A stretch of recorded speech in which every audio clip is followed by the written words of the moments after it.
BTech ಓದಿ ಶಾರದಳ ಮನೆಗೆ ಸೊಸೆಯಾಗಿ ಬಂದ ಅನಾಮಿಕಾ ಮನೆ ಕೆಲಸ ಅಡಿಗೆ ಕೆಲಸಗಳನ್ನು ಮಾಡಿಕೊಳ್ಳುತ್ತಾ ಗಂಡ ರಮೇಶ್ ನಡೆಸುತ್ತಿರುವ ಬೇಕರಿ, ಅತ್ತೆ ಶಾರದಾ ಇಟ್ಟುಕೊಂಡ ಇಡ್ಲಿ ಶಾಪ್, ಮಾವನವರು ನಡೆಸುತ್ತಿರುವ ಹಣ್ಣಿನ ವ್ಯಾಪಾರ ಮತ್ತಷ್ಟು ಬೆಳೆಯುವ ಹಾಗೆ ಉನ್ನತವಾದ ಸಲಹೆ ಕೊಡುತ್ತಿರುತ್ತಾಳೆ. ಅವರಿಗೇನೋ ಸೊಸೆ ಮಾಡುತ್ತಿರುವ ಅಡುಗೆ ಕೆಲಸ ಮನೆ ಕೆಲಸ ತುಂಬಾ ಹಿಡಿಸುತ್ತದೆ. ಆದರೆ ಅವಳು ಕೊಡುತ್ತಿರುವ ಉನ್ನತವಾದ ಸಲಹೆಗಳು ಮಾತ್ರ ಹಿಡಿಸುತ್ತಾ ಇರಲಿಲ್ಲ. ಅದರಿಂದ ಅನಾಮಿಕಳನ್ನು ಬೈಯುತ್ತಾ ಇರ್ತಾರೆ. ಆದರೂ ಕೂಡ ಅನಾಮಿಕಾ ಏನು ಹಚ್ಚಿಕೊಳ್ಳದೆ ತನಗೆ ತೋಚಿದ ವಿಧದ ಹಾಗೆ ಸಲಹೆ ಕೊಡುತ್ತಲೇ ಇರ್ತಾಳೆ. ಒಂದು ದಿನ ರಾತ್ರಿ 8 ಗಂಟೆಯಾಗಿರುತ್ತದೆ ಸಮಯ. ರಮೇಶ್ ದುಃಖ ಪಡುತ್ತಾ ಕಣ್ಣೀರು ಹಾಕಿಕೊಳ್ಳುತ್ತಾ ಮನೆಗೆ ಬರುತ್ತಾನೆ. ಅನಾಮಿಕಾ ತನ್ನ ಗಂಡನನ್ನು ಹಾಗೆ ನೋಡಿ ಗಾಬರಿಯಾಗುತ್ತಾಳೆ. ಏನಾಯ್ತ್ರಿ? ಏಕ್ ಅಳ್ತಾ ಇದ್ದೀರಾ? ಏನ್ ನಡೆಯಿತು ಹೇಳಿ? ಅನಾಮಿಕಾ, ನನ್ ಸ್ವಲ್ಪ ಹೊತ್ತೇನು ಮಾತಾಡಿಸ್ಬೇಡ, ನಾನೇನು ಹೇಳಲಾರೆ ಈಗ ಎಂದು ದುಃಖದಿಂದ ಸೋಫಾದಲ್ಲಿ ಕುಳಿತುಕೊತಾನೆ ರಮೇಶ್. ಕಣ್ಣೀರು ಮಾತ್ರ ಜಾರುತ್ತಲೇ ಇರುತ್ತದೆ. ಅವನ್ನು ನೋಡಿದ ಅನಾಮಿಕಾ ಓಡುತ್ತಾ ಅತ್ತೆ ಮಾವಂದಿರ ಹತ್ತಿರ ಬರುತ್ತಾಳೆ. ವ್ಯಾಪಾರ ಮಾಡಿ ಸುಸ್ತಾದ ಶಾರದಾ ಪ್ರಸಾದರು ಬೆಡ್ ಮೇಲೆ ಮಲಗಿ ವಿಶ್ರಾಂತಿ ತೆಗೆದುಕೊಳ್ಳುತ್ತಿರುತ್ತಾರೆ. ಬೆಡ್ರೂಮ್ ಬಾಗಿಲ ಹತ್ತಿರ ನಿಂತುಕೊಂಡು ಅನಾಮಿಕಾ ಗಾಬರಿಯಾಗುತ್ತಾ ಅತ್ತೆಯನ್ನು ಮಾವಯ್ಯನನ್ನು ಕರೆಯುತ್ತಾಳೆ. ಅತ್ತೆ, ಮಾವಯ್ಯ ಅವರು ಅಳ್ತಾ ಇದ್ದಾರೆ, ದುಃಖ ಪಡ್ತಿದ್ದಾರೆ, ನೀವು ಒಂದ್ಸಲ ಹಾಲ್ಗೆ ಬನ್ನಿ ಎಂದು ಅನಾಮಿಕಾ ಗಾಬರಿಯಿಂದ ಹೇಳುತ್ತಲೇ ಆ ಮಾತು ಕೇಳಿ ಶಾರದಾ ಪ್ರಸಾದರು ಗಡಿಬಿಡಿಯಿಂದ ಹಾಲ್ನಲ್ಲಿದ್ದ ಮಗನ ಹತ್ತಿರ ಬರುತ್ತಾರೆ. ಸೋಫಾದಲ್ಲಿ ಕುಳಿತುಕೋತಾರೆ. ಶಾರದಾ ಅಯೋಮಯವಾಗಿ ಮಗ ರಮೇಶ್ನ ಹತ್ತಿರ ಹೇಗಂತಾಳೆ. ಮಗು ರಮೇಶು, ಏನಾಯ್ತೋ? ಯಾಕೆ ಅಳ್ತಿದ್ಯಾ ಮಗನೇ? ನಿನಗ್ ಬಂದ ಅಷ್ಟು ದೊಡ್ಡ ಕಷ್ಟವಾದ್ರೂ ಏನೋ? ಕಷ್ಟವಲ್ಲದು ಇನ್ನೇನಮ್ಮ, ನನ್ನ ದುರದೃಷ್ಟ ಹೀಗಿದ್ರೆ ಏನ್ ಮಾಡೋದು? ಮಗು ರಮೇಶು, ಗಾಬರಿ ಆಗದೆ ನಡೆದಿದ್ದೇನು ಅಂತ ಹೇಳು. ನೀನ್ ಅಷ್ಟೆಲ್ಲ ಅಳ್ತಾ ಇದೀಯ ಅಂದ್ರೆ ಅದು ಖಂಡಿತವಾಗಿ ಬೇಕರಿಗಾಗಿ ಆಗಿರುತ್ತೆ ಅಂತ ಅರ್ಥವಾಗುತ್ತೆ. ನಿಜಕ್ಕೂ ಏನ್ ನಡೀತ್ ಹೇಳೋ? ಬೇಕರಿ ಚೆನ್ನಾಗಿ ನಡೆಯುತ್ತೆ ಅಂತ ಆ ಪಟೇಲ್ ಹತ್ರ ಸಾಲ ತಗೊಂಡಿದ್ನಲ್ಲಮ್ಮ. ಹೌದು, ತಗೊಂಡಿದ್ವಿ. ತಿಂಗಳು ಬಡ್ಡಿ ಕೂಡ ಕಟ್ತಿದೀವಲ್ಲ. ಇಲ್ಲಪ್ಪ, ಬೇಕರಿ ಇದ್ದಾಗಿನಿಂದ ಲಾಸ್ ಅಲ್ಲೇ ನಡೀತಾ ಇದೆ. ನಾನೇ ನಿಮಗೆ ಆ ಲಾಭ ಈ ಲಾಭ ಅಂತ ಸಾಲ ಮಾಡಿ ದುಡ್ಡು ತಗೊಂಡ್ಬಂದ್ ಕೊಟ್ಟೆ. ಪಟೇಲ್ಗೆ ಬಡ್ಡಿ ಕೂಡ ಕಟ್ಟಿಲ್ಲ ಎಂದು ಹೇಳುತ್ತಲೇ ಶಾರದಾ ಪ್ರಸಾದ್ ಇಬ್ಬರು ತಲೆ ಹಿಡಿದುಕೊಳ್ಳುತ್ತಾರೆ. ಅನಾಮಿಕಾ ಶಾಕ್ ನಿಂದ ತನ್ನ ಗಂಡ ರಮೇಶನ್ ಕಡೆ ನೋಡ್ತಾಳೆ. ಅಸಲು ಬಡ್ಡಿ ಕೆಳಗೆ ಆ ಬೇಕರಿ ತಗೊಂಡಿದ್ದಾನೆ ಪಟೇಲು.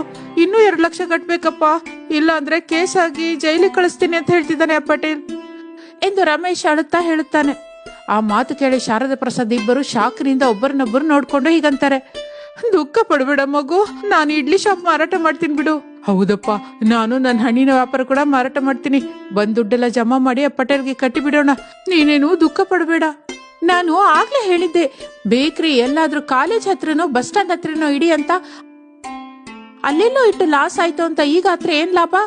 ಅಲ್ಲಿ ಎಲ್ಲೋ ಇಟ್ಟಿದ್ದಕ್ಕಲ್ವೇ ನೀನು ಬಂದು ಕಾಲಿಟ್ಟಿಯಲ್ಲ. ಇದು ಇನ್ನೂ ಚೆನ್ನಾಗಿದೆ ಅತ್ತೆ. ನಾನು ಸೊಸೆಯಾಗಿ ಮನೆ ಕಾಲಿಟ್ರೆ ಅಲ್ಲೆಲ್ಲೋ ಇದ್ದ ನಿಮ್ ಮಗನ ಬೇಕರಿ ನಷ್ಟ ಬಂದಿದೆ ಅಂತ ಅಂತಿದ್ದೀರಲ್ಲ ನೀವು. ಇದು ಎಲ್ಲಿಯ ನ್ಯಾಯ ಅತ್ತೆ ಎಂದು ಅನಾಮಿಕಾ ಕೋಪದಿಂದ ಕೇಳುತ್ತಿದ್ದರೆ ಶಾರದಾ ಪ್ರಸಾದ್ ರಮೇಶ್ ಯಾರು ಅಲ್ಲಿ ಇರದೆ ಎದ್ದು ಅವರ ಬೆಡ್ರೂಮ್ಗೆ ಹೊರಟು ಹೋಗಿ ಬಿಡುತ್ತಾರೆ. ಅನಾಮಿಕಾ ತಲೆ ಹಿಡಿದುಕೊಳ್ಳುತ್ತಾಳೆ. ಮಾರನೇ ದಿನ ಅನಾಮಿಕಾ ಎಷ್ಟು ಬೇಡಿಕೊಂಡರೂ ಕೇಳದೆ ಶಾರದಾ ಪ್ರಸಾದ್ ಇಬ್ಬರು ತಮ್ಮ ವ್ಯಾಪಾರಗಳನ್ನು ಮಾರಾಟ ಮಾಡಿ ಮಗನಿಗೆ ಆಸರಿಯಾಗಿ ನಿಲ್ಲುತ್ತಾರೆ. ಅವರು ಮೂವರು ಏನು ವ್ಯಾಪಾರ ಮಾಡದೆ ಮನೆಯಲ್ಲೇ ದುಃಖದಿಂದ ಕುಳಿತಿರ್ತಾರೆ. ಹೀಗೆ ದಿನಗಳು ಕಳೆಯುತ್ತಿರುತ್ತದೆ. ಅನಾಮಿಕಾ ಮೂವರಿಗೂ ಧೈರ್ಯ ಹೇಳುತ್ತಾ ಮನೆಯಲ್ಲಿರುವ ಸಾಮಾನಿನಿಂದನೇ ಅಡಿಗೆ ಮಾಡಿ ಇರ್ತಾಳೆ. ಆ ದಿನ ಮಾತ್ರ ಅಡಿಗೆ ಮಾಡಲಿಕ್ಕೆ ಮನೆಯಲ್ಲಿ ಸಾಮಾನೇನೂ ಇರುವುದಿಲ್ಲ. ಮೂವರನ್ನು ಕೇಳುತ್ತಾಳೆ. ಯಾರ ಹತ್ತಿರವೂ ದುಡ್ಡು ಇಲ್ಲ ಅಂತ ಹೇಳಿದ್ದರಿಂದ ಅನಾಮಿಕಾ ಸ್ವಲ್ಪ ದುಡ್ಡು ತೆಗೆದುಕೊಂಡು ಬಂದು ಹಾಲ್ನಲ್ಲಿರುವ ಸೋಫಾದ ಹತ್ತಿರ ಇರುವ ಟೀಪಾಯ್ ಮೇಲೆ ಇಡ್ತಾಳೆ. ಅನಾಮಿಕಾ, ಇಷ್ಟು ದುಡ್ಡು ಎಲ್ಲಿಂದು? ನೀವು ಅತ್ತೆ ಮಾವಯ್ಯ ಅವಾಗವಾಗ ಮನೆ ಹತ್ರನೇ ಇರ್ತೀಯಲ್ಲ, ಏನಾದ್ರೂ ಕೊಂಡ್ಕೊ ಅಂತ ಕೊಟ್ಟ ದುಡ್ಡು ರೀ. ನಾನೇನು ಖರ್ಚು ಮಾಡದೆ ಕೂಡಿಟ್ಕೊಂಡಿದ್ದೀನಿ. ತಡ ಮಾಡದೆ ಹೋಗಿ ಮನೆಗ್ ಬೇಕಾದ ಸಾಮಾನು ತಗೊಂಡ್ ಬಂದು ಅಡಿಗೆ ಮಾಡು. ಅಡಿಗೆ ಜೊತೆ ನಾನೊಂದು ಟೀ ಸ್ಟಾಲ್ ಇಟ್ಟು ವ್ಯಾಪಾರ ಮಾಡ್ತೀನತ್ತೆ. ವ್ಯಾಪಾರ ಅನ್ನುತ್ತಲೇ ಅವರು ಮೂವರು ಕರೆಂಟ್ ಶಾಕ್ ಹೊಡೆದ ಹಾಗೆ ಶಾಕ್ಗೆ ಗುರಿಯಾಗಿ ಅಯೋಮಯವಾಗಿ ಅನಾಮಿಕಳ ಕಡೆ ನೋಡ್ತಾ ಇರ್ತಾರೆ.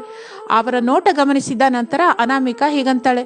ನೀವು ಗಾಬರಿ ಆಗ್ಬೇಡಿ, ನಾನ್ ಹೇಳೋದು ಜಾಗೃತಿಯಾಗಿ ಕೇಳಿ ಎಂದು ಅನಾಮಿಕಾ ತಾನು ಇಡುವ ಟೀ ಸ್ಟಾಲ್ ಬಗ್ಗೆ ವಿವರವಾಗಿ ಹೇಳ್ತಾಳೆ. ಟೀ ಅಂದ್ರೆ ಒಂದು ಟೀ ಮಾತ್ರನೇ ಅಲ್ಲ ರೀ. ಟೀನಲ್ಲಿ ಬಹಳ ರೀತಿಯ ಟೀ ಇರುತ್ತತ್ತೆ. ಶುಂಠಿ tea, lemon tea, green tea, ಹೀಗೆ ಹೇಳ್ತಾ ಹೋದ್ರೆ ದೊಡ್ಡ ಲಿಸ್ಟ್ ಇರುತ್ತೆ ಮಾವಯ್ಯ. ಯಾವ ಟೀ ಕುಡಿದ್ರೆ ಏನಕ್ಕೆ ಒಳ್ಳೆಯದಾಗುತ್ತೆ ಅಂತ ಕೂಡ ಹೇಳ್ಬೇಕು. ಆಗ್ಲೇ ಎಲ್ರಿಗೂ ಅರ್ಥವಾಗುತ್ತೆ. ಆಗ ಎಲ್ಲರೂ ನಮ್ ಟೀ ಶಾಪ್ ಹತ್ರನೇ ಬರ್ತಾರೆ. ಅವ್ರಿಗೆ ಬೇಕಾದ ಟೀ ಕುಡ್ಕೊಂಡು ಹೊರಟೋಗ್ತಾರೆ. ಆಗ ನಮಗೆ ದುಡ್ಡಿಗೆ ದುಡ್ಡು ಬರುತ್ತೆ, ಹೆಸರಿಗೆ ಹೆಸರು ಬರುತ್ತೆ. ಸೊಸೆ ಅನಾಮಿಕೆ ಹೇಳಿದ್ದು ಕೇಳಿದ ನಂತರ ಮಾವಯ್ಯ ಪ್ರಸಾದ್ ಮೆಚ್ಚಿಕೊಂಡು ಹೀಗಂತಾನೆ, ಭಲೆ ಸೊಸೆ, ಬಿಟೆಕ್ ಸೊಸೆಯ ಟೀ ಸ್ಟಾಲು ಚೆನ್ನಾಗಿದೆ. ಚೆನ್ನಾಗಿದೆ ಅನಾಮಿಕಾ, ಹಾಗೆ ಮಾಡು. ಏನಾದ್ರೂ ಸಹಾಯ ಬೇಕು ಅಂದ್ರೆ ಹೇಳು, ಮಾಡ್ತೀನಿ.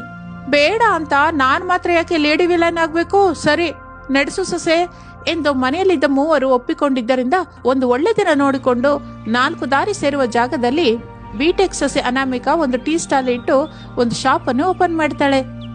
ಬನ್ನಿ ಸ್ವಾಮಿ ಬನ್ನಿ, ಗರಂ ಗರಂ ಚಾಯ್, ಬಿಸಿ ಬಿಸಿ tea, ginger tea, lemon tea, green tea, ಹೀಗೆ ಎಲ್ಲ ತರಹದ ಟೀಗಳು ನಮ್ಮ ಹತ್ರ ದೊರಕುತ್ತದೆ. ನೀವು ಜಿಂಜರ್ ಟೀ ಕುಡಿಯೋದ್ರಿಂದ ಶೀತ, ಮೈಕೈ ನೋವು, ಜ್ವರ ಅಂತಹ ಸಮಸ್ಯೆಗಳು ಬರೋದಿಲ್ಲ. ಒಂದ್ ವೇಳೆ ಬಂದಿರೋರು ಕೂಡ ಜಿಂಜರ್ ಟೀ ಕುಡಿದ್ರೆ ಅದ್ಭುತವಾಗಿ ಕೆಲಸ ಮಾಡುತ್ತೆ. ನಾವು ದಿನವೆಲ್ಲ ಉತ್ಸಾಹವಾಗಿರ್ಬೇಕು ಅಂದ್ರೆ, ಆರೋಗ್ಯವಾಗಿರ್ಬೇಕು ಅಂದ್ರು ಲೆಮನ್ ಟೀ ಕುಡಿಲೇಬೇಕು. ನಿಂಬೆ ರಸದಲ್ಲಿ ವಿಟಮಿನ್ ಸಿ ಇರುತ್ತೆ, ಅದು ಆರೋಗ್ಯಕ್ಕೆ ಎಷ್ಟೋ ಒಳ್ಳೇದು ಮಾಡುತ್ತೆ. ಟೀಯಲ್ಲಿ ಮತ್ತೊಂದು ಅದ್ಭುತವಾದ ಟೀ ಗ್ರೀನ್ ಟೀ. ದಿನವೂ ಗ್ರೀನ್ ಟೀ ಕುಡಿಯೋದ್ರಿಂದ ಎದೆ ನೋವಿನಿಂದ ನಮ್ಮನ್ನು ಕಾಪಾಡುತ್ತೆ. ಶರೀರದಲ್ಲಿರುವ ಕೆಟ್ಟ ಕೊಲೆಸ್ಟ್ರಾಲ್ಗಳನ್ನು ನಿರೋಧಿಸುತ್ತದೆ. ಹೃದಯ ಸಕ್ರಮವಾಗಿ ಕೆಲಸ ಮಾಡೋ ಹಾಗೆ ಕೆಲಸ ಮಾಡುತ್ತೆ. ಇಷ್ಟು ರೀತಿಯ ಪ್ರಯೋಜನವಿರುವ ದೃಷ್ಟಿಯಲ್ಲಿ ಇಟ್ಟುಕೊಂಡು ನಡೆಸ್ತಿರೋದೇ ನಮ್ಮ ಈ ಬಿಟೆಕ್ ಸೊಸೈಟಿ ಅಂಗಡಿ ಎಂದು ಅನಾಮಿಕಾ ಪೂರ್ತಿಯಾಗಿ ಅಲ್ಲಿರುವವರಿಗೆ ಅರ್ಥವಾಗುವ ಹಾಗೆ ಬಿಡಿಬಿಡಿಸಿ ತಾನು ಮಾಡುತ್ತಿರುವ ಟೀ ಬಗ್ಗೆ ಹೇಳುತ್ತಾಳೆ. ಅದರಿಂದ ಎಲ್ಲರಿಗೂ ಅನಾಮಿಕಾ ಟೀ ಹಿಡಿಸುತ್ತದೆ. ಬಹಳ ಜನ ಬರುತ್ತಿದ್ದರು. ಅನಾಮಿಕಾ ತನ್ನ ಟೀ ಸ್ಟಾಲ್ ಬಿಸಿನೆಸ್ ಅನ್ನು ವಿವಿಧ ಸಿಟಿಗಳಿಗೆ, ಟೌನ್ಗಳಿಗೆ ಫ್ರಾಂಚೈಸ್ ಕೊಡುವ ಸ್ಥಾಯಿಗೆ ಏರುತ್ತಾಳೆ. ತನ್ನ ಜೊತೆಗೆ ತನ್ನವರಿಗೂ ಕೂಡ ಒಳ್ಳೆಯ ಹೆಸರನ್ನು ತರುತ್ತಾಳೆ ಅನಾಮಿಕಾ.